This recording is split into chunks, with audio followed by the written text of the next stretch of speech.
Chapter 13. China Syndrome.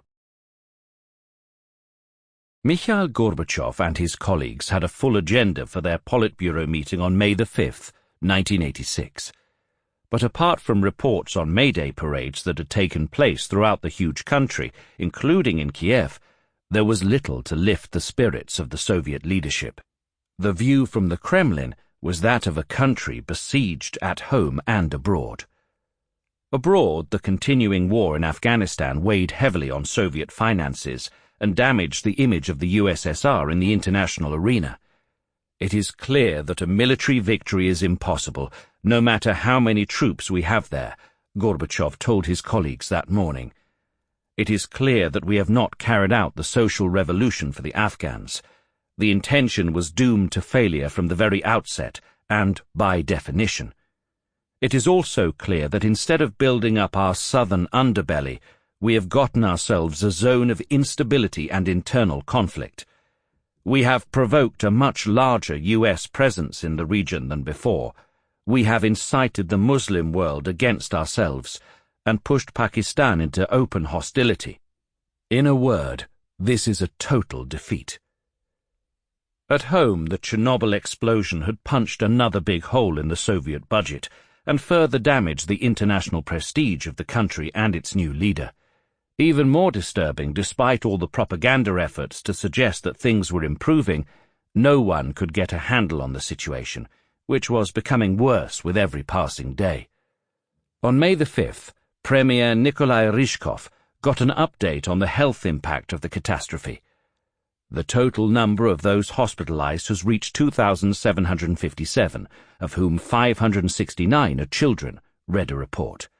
Of these, 914 show symptoms of radiation sickness, and 18 of them are in very serious condition. The previous day, the number of hospital admissions had been reported as 1,882, so the new data represented a daily increase of more than 45%. The patients showing symptoms of radiation sickness were no longer only firefighters, reactor operators, and local civilians. Also affected were members of the country's establishment, leaders and members of the State Commission who had been sent from Moscow to fix the problem. Now they were back, with the problem growing worse and their own health in jeopardy.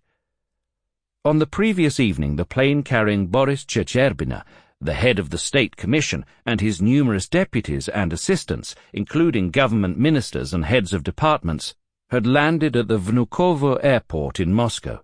Chernobyl and his colleagues boarded a waiting bus that took them directly to Hospital No. 6, where victims of the Chernobyl disaster were being treated for radiation sickness.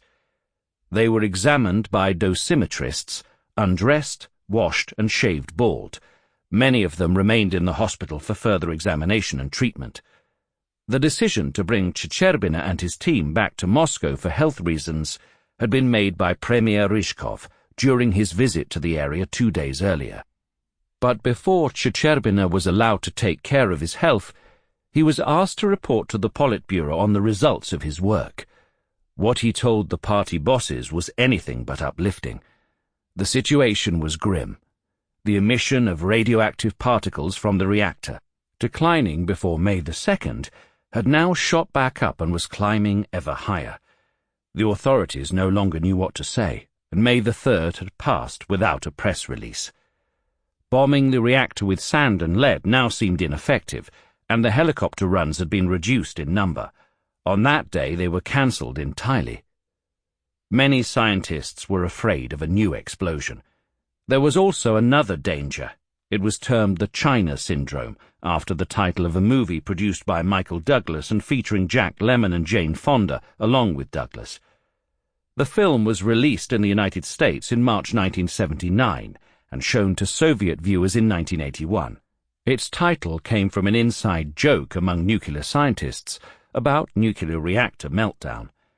The joke imagined that radioactive fuel from a damaged reactor could burn through the Earth's crust to its core and then reappear on the other side of the globe in China.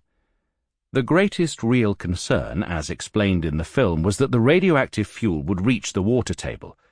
In Chernobyl, Some scientists were worried about the radioactivity released by the damaged reactor contaminating the Dnieper river basin and eventually the world's oceans. It would be a catastrophe affecting not just the region or even all of Europe, but of global proportions. Apart from Chernobyl, Gorbachev summoned the chief scientific advisor to the State Commission, Valery Legasov, to the Politburo meeting. Legasov flew to Moscow early on the morning of May the 5th. Before going to the Kremlin, he managed to get to his institute where he was cleansed of Chernobyl radiation. He also managed to spend a few minutes at home where he tried to calm his wife as best he could. She had been worried about him as no one, including Legasov, was allowed to place private calls from Chernobyl. The KGB imposed security measures, mostly intended to prevent the spread of information about the situation at the Chernobyl power plant and its environs, did not distinguish between highly placed academics and simple workers and engineers. Legasov arrived at the Kremlin at 10 a.m. and was brought to the Walnut Room where Politburo meetings had taken place since Stalin's time. The key question on everyone's mind was what to do next. Legasov later recalled that Gorbachev said right away that for now he was not interested in the problem of blame and reasons for the accident. He was interested in the state of affairs and in the necessary measures, and even additional ones, that the state would have to take in order to cope more quickly with the situation that had arisen. The discussion led to the adoption of a Politburo resolution stating that the number and pace of measures to eliminate the consequences of the accident at the Chernobyl atomic energy station are not yet commensurate with the scale and complexity of the problems posed by that extraordinary event. Gorbachev ordered everyone to go back to work, but there was little understanding of what had to be done to change the situation decisively. Gorbachev and his advisers were at a loss. The measures already taken were no longer working. Water pumped into the reactor during the first hours after the accident had flooded its lower levels, increasing the danger of a much more powerful explosion if the reactor disintegrated completely or burned down to its foundations. Many now believed that attempting to seal the reactor with sand and lead had contributed to a rise in temperature within the reactor, which also increased the possibility of an explosion. Chernobyl had been trying one method after another, hoping that something would work, but so far nothing had proved effective. He had exhausted not only all options at his disposal, but also the amount of time he could stay in the Chernobyl zone without jeopardizing his health even further. He was ordered to stay in Moscow and undergo medical treatment. The torch of chief troubleshooter at Chernobyl was passed from Chernobyl to Ivan Silayev, the grey-haired 55-year-old deputy head of the Soviet government and future leader of the Russian government, who, together with Boris Yeltsin, would organize the defense of the Russian parliament against coup leaders in August 1991. Calm, confident, and efficient, Silayev replaced Chernobyl as interim head of the government commission on May the 4th. But if top managers such as Boris Chernobyl were replaced, scientists were not. Silayev was badly in need of scientific advice and wanted Legasov back at his side. Legasov was asked to return to Chernobyl after spending only a few hours in the capital. Silayev wanted to reduce the probability of a new explosion by removing radioactive water from beneath Unit 4. It was a gruesome reminder of the first day of the catastrophe, when the operators had poured water on the reactor in the hope of preventing its destruction, which had already occurred. Once again, firefighters were assigned to the front line, this time with the task of using their equipment to drain water from the basement. Altogether, there were close to 20,000 tons of radioactive water underneath the reactor, which was rapidly heating up. The scientists endorsed this measure. We were afraid that some of the melted fuel would get in there and produce so much steam as to cause additional radioactivity outside, recalled Valery Legasov. The only way to accomplish the task was to penetrate the flooded underground corridors and open the valves. It was quite difficult to approach those bubbler pools because the corridors alongside had been filled with water from the moment they tried to cool the reactor with water, remembered Legasov. The water level and its radioactivity were high. At particular times and in particular places, the level of radioactivity in the water reached 1 curie per litre. It was a suicide mission, and Tselayev fully understood that. It was then that he decided to save the situation by providing capitalist incentives. With the approval of the political leadership in Moscow, he offered financial bonuses to the divers who agreed to do the dangerous work, including free cars and apartments for them or their families. The operators of the power plant who knew its layout well went first. A crew of 3 engineers in diving suits reached the submerged gates of the pools and opened them to release the contaminated water into adjusting chambers, from which it could be pumped by the firefighters. Legasov later recalled the mixed feelings of a participant in the operation when he was presented with a monetary award during a public gathering. I saw the face of a man who was, on the one hand, proud of having accomplished that difficult task under difficult circumstances, remembered Legasov, but on the other hand, one could see him crumpling that packet of money, not as an award. In sum, he found it inconvenient to refuse the money, but at the same time the monetary form of the award itself gave him little satisfaction, because in fact, and particularly at that time, people were struggling to deal with the accident, to bend all their efforts and do all they could, not thinking of any incentives, whether material or moral.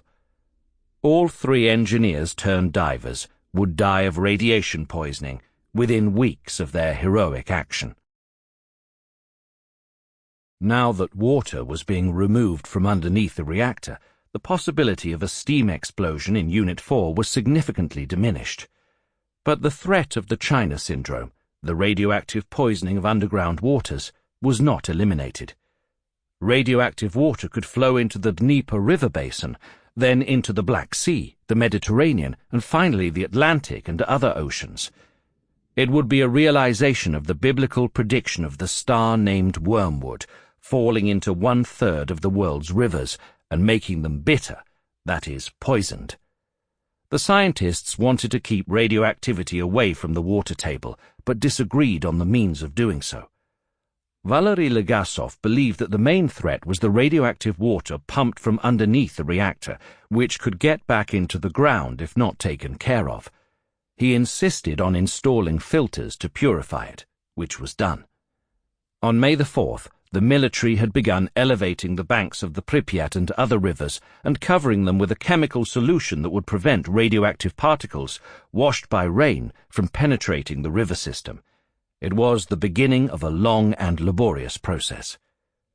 One of Legasov's colleagues, academician Yevgeny Velikhov, who arrived in Chernobyl in early May, had a different view, arguing that the main threat was that of the overheated reactor burning its way down to the water table.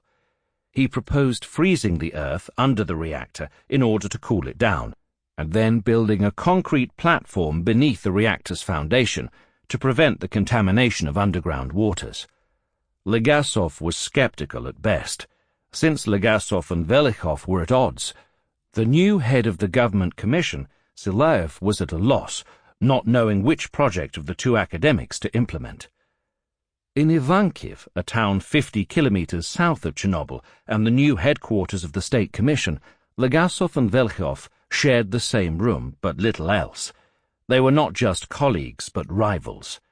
As first deputy director of the institute, Legasov, a chemist by training, was 1 rung above Velikhov, who was a physicist specializing in thermonuclear reactors, and one of many regular deputy directors of the institute.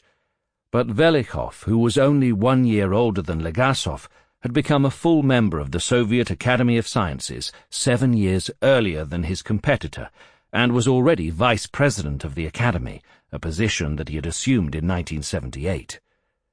In 1979, an asteroid had been named after him, and in 1985 he was given the highest Soviet award, Hero of Socialist Labour. Although Legasov had been overlooked for that award, it now appeared that the authorities could not manage without him. Indeed, Legasov believed that Ivan Silayev wanted him back to counterbalance the influence of Velikhov. According to Velichov, he was sent to Chernobyl almost by accident on the fourth day after the disaster. He had attended one of the first meetings of the Politburo group headed by Nikolai Ryzhkov, which was meeting in Moscow almost daily to coordinate the activities of the Soviet ministries and agencies dealing with the Chernobyl catastrophe. Velichov had gone to one of the first meetings of Ryzhkov's group to share advice from one of his American friends, Frank von Hippel, a professor of physics at Princeton University and chair of the Federation of American Scientists, an organization created in 1945 by participants in the Manhattan Project to promote peace and security through science. After hearing of the Chernobyl accident, von Hippel had telegrammed Velichov suggesting that children be given potassium iodide tablets. Velichov brought von Hippel's telegram to the meeting. Ryzhkov told me that everyone who had been there, in Chernobyl, Shcherbina, Legasov, had received a dose, so they had to be relieved from duty, recalled Velichov. Off he went to Chernobyl to help manage the situation, while the others were getting ready to take a break. Once in the Chernobyl zone, Velichov played it safe, making no decisions on matters in which he did not consider himself an expert.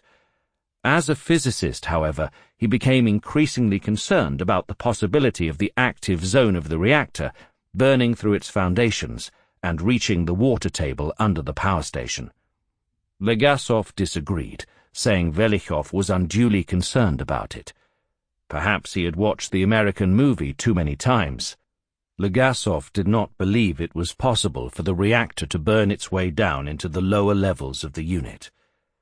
The possibility of such an event was extraordinarily slight, he recalled. Nevertheless, Yevgeny Pavlovich, Velichov, insisted that a concrete platform be built beneath the slab at the foundation of the reactor. Velichov never publicly questioned any of Legasov's proposals, but others did. Yuli Andreev, who worked on the deactivation of the nuclear plant, later remembered that Legasov was impetuously active in installing absorption filters to eliminate radionuclides from water, but it did not occur to him to check how much of the emission was soluble in water. It was wasted effort, the result of illiteracy in engineering. While Velichov may have known something about reactors, Legasov's knowledge of the subject was quite insignificant. Caught between the two quarreling scientists, Ivan Silaev decided to follow the advice of both. Legasov was allowed to install his water filters, while Velichov could go ahead with freezing the ground under the reactor and constructing a concrete platform there. The latter was an enormous undertaking. They began drilling around the reactor and pumping liquid nitrogen at a temperature of 100 degrees Celsius below zero into the tunnels. It was calculated that 25 tons of liquid nitrogen per day would be required to keep the earth around the reactor frozen and the reactor cool. It was anybody's guess whether that would work. The reactor kept heating up and erupting with clouds of radioactive dust, releasing close to 7 million curies into the atmosphere on May the 4th.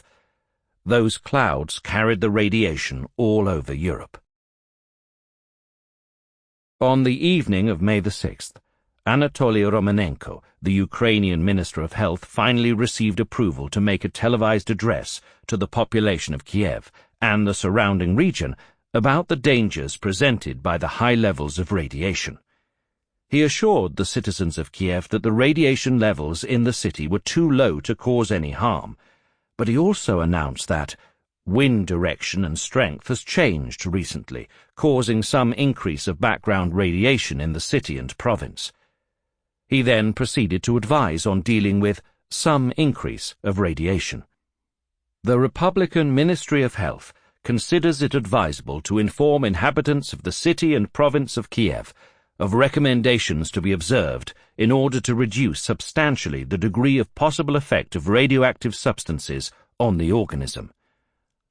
Romanenko continued, "As much as possible, the amount of time spent by children and pregnant women in open areas should be restricted. Above all, it should be taken into account that radioactive substances spread mainly in the form of aerosols. Hence it is advisable to close windows and ventilation panes in dwellings and to prevent drafts. The traditional phobia of drafts, common to people in the Soviet republics, now took on a new significance in Ukraine. The Health Ministry's recommendations were finally given to the population more than 10 days after the explosion and more than a week after contaminated clouds had reached the city. The population did not trust the authorities, and the official admission of what rumours had claimed long before that was interpreted as a worsening of the situation. The void created by the lack of reliable information was filled by rumours, and the news circulating among the citizens of Kiev was disturbing indeed. Vitaly Masol, the head of the Ukrainian Planning Committee and a member of the State Commission, later recalled that what was at stake in early May was not just the future of the 30-kilometre exclusion zone, but also that of the city of Kiev. At the very first meeting, which took place on May the 2nd at the Chernobyl atomic energy station itself, it was said that there might be another explosion affecting a zone with a radius of 500 kilometres, and in the dead zone, with a radius of 30 kilometres, nothing would be left alive, remembered Masol. To be perfectly honest, we were already preparing on the quiet for an evacuation of Kiev. The Ukrainian authorities dreaded such a possibility. "I'm not even speaking of panic," recalled Masol. "What pillaging there would have been! All the stores would have been looted, private apartments, museums. Hundreds of people would have been crushed to death in train stations and airports." Kiev, a city of more than 2.5 million citizens, was located 130 kilometres south of the epicenter, not in the 30-kilometre exclusion zone, but well within the 500-kilometre zone that would be devastated by another nuclear explosion. News of a possible new explosion and the potential evacuation of the city spread like wildfire. It came from scientists, engineers, managers, and bureaucrats who had access to the information available in Chernobyl. A secretary of the Ukrainian Central Committee, Boris Kachura, recalled that a group of experts sat in a room in the Central Committee building working out an evacuation plan. A great many people directly involved, scientists, doctors, and others, obviously knew about this, and it produced, well, a corresponding response on the part of the population. The KGB reported that a scientist in the Ukrainian Academy of Sciences had made his own prediction about a new explosion in the event of a complete meltdown of the reactor, followed by the spillage of radioactivity into underground waters. Kiev was awaiting a new catastrophe, one of truly biblical proportions. People rushed to the airport and railroad ticket offices, but soon no tickets remained for planes, trains, or buses leaving the capital of Ukraine. People began storming ticket offices. On May the 6th, the Chernobyl Commission of the Ukrainian Politburo, led by Premier Oleksandr Lyashko, heard a report indicating that more than 55,000 people had left Kiev the previous day, double the average number of railroad passengers leaving the city or passing through it. Close to 20,000 had left in buses and cars, and 9,000 by air. Kievans were trying to protect themselves as best they could under the circumstances. The main concern was the health of their children. City authorities reported to the party bosses that on May the 4th, some 33,000 students, or 11% of the Kievan student body, did not attend classes. On May the 6th, that number grew to 55,000 students, or close to 17% of the student body, and on May the 7th, 83,000 students, or 28% of the student body, failed to show up. On that day, 62% of the students were absent from schools in the Lenin district of the city, where most of the party and managerial elite, the people with the best access to information, resided. They were leaving before anyone else.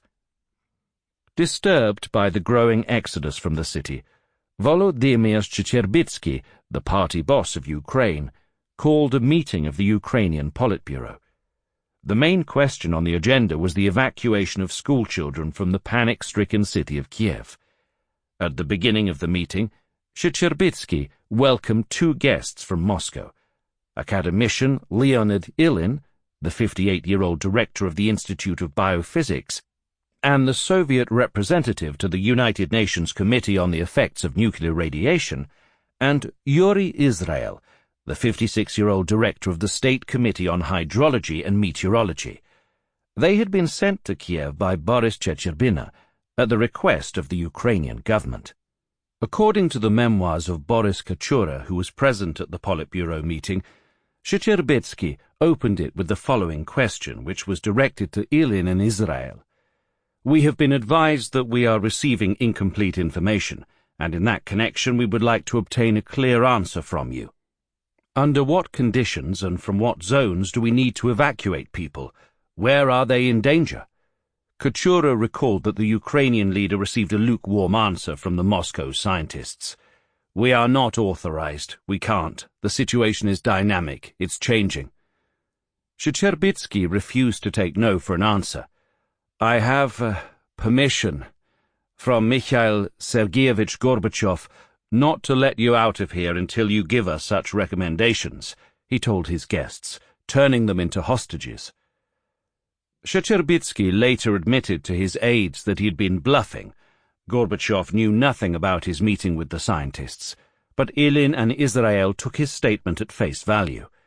The problem was that they had no immediate answer to Checherbitsky's question and needed time to consider it. They were given appropriate conditions, a room was assigned to them, all necessary arrangements were made, and they sat down with our Minister of Health, Romanenko, and began to prepare this document, recalled Kachura. Eventually they signed a statement indicating, according to Kachura, that there was no danger to the population in Kiev and other cities of Ukraine beyond the 30-kilometer zone, and that there was no need to evacuate anyone from anywhere. All that was required was to monitor strictly where milk was coming from, since there were very highly radioactive radionuclides in milk. Valentina Shevchenko, the chairwoman of the Ukrainian parliament and a Politburo member, was not satisfied with that answer. When the issue was raised of taking children out of the city, they shook their heads. That was out of the question. There was no need, she recalled. I burst into tears and asked, "If your children and grandchildren were in Kiev, would you take them out?" They remained silent. For us, that was a signal that the children had to be taken out. Premier Lyashko suspected that Ilyin and Israel were reluctant to take responsibility for measures as radical as those we were proposing, obviously because they understood that such measures would require huge expenditures. They agreed only to the evacuation of children from the vicinity of the Chernobyl power plant, who were being evacuated anyway. As the bureaucratic practice of shifting responsibility continued, the Moscow scientists wore down the Ukrainian party bosses. "We will have to make the decision ourselves," Checherbitsky told Lyashko. "Just make sure that you don't allow panic to spread." They decided to end the school year for children younger than 15 earlier than usual, in the second half of May instead of late June, and to send those children to pioneer camps in the southern parts of the Soviet Union. Shevchenko got on the phone with her counterparts in other republics, asking them to take in children from Kiev. They agreed.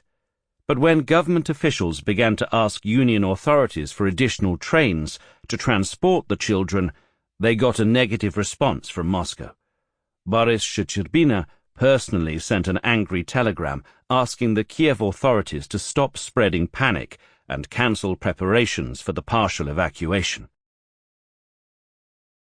In Moscow, Mikhail Gorbachev felt increasingly concerned about the international fallout resulting from the Soviet mishandling of the Chernobyl crisis. "What's going on there? I'm very anxious about that problem. The name of Gorbachev is starting to get a thrashing throughout the world in connection with that accident, so a kind of mass psychosis is developing in the world. What is the real situation there?" he asked Legasov when he called him a few days after his return to the Chernobyl zone. Legasov told the General Secretary that in his view the worst was over. The basic emissions from the destroyed unit have essentially been halted, and the situation is now under control.